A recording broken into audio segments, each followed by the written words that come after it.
Hi, I'm Harvey Pagya, a registered electrical engineer. Joshua Piose. I'm Harold Canlas. I'm Jerome Macoba from SMPDD, resident engineer.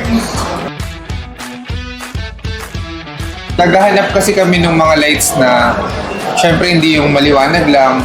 Naghahanap din kami ng mga energy efficient. Kahit sa bahay namin, Omni talaga yung ginagamit.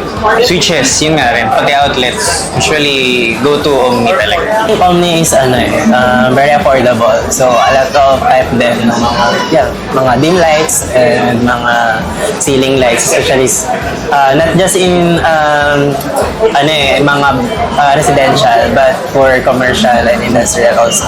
Maganda po yung quality since makapal po yung wire nung extension po. And ayun nga po, merong on and off po yung bawat saksakan po. So, pwedeng kahit nakasaksak na po, tapos i-on ko lang po yung nag-iisang socket na yun, tapos ayun lang pinaka-energize, the rest po naka-off. May ganong feature. So, ang ganda din po na. Dagdag na safety features. Opo. Yung sa akin, ang best purchase ko from Omni is yung lamp. Yung detachable na lamp. Kasi it gives better lighting when it comes to virtual presentation, online meetings, and all. Kakaganda siya. Basta Omni, laging on.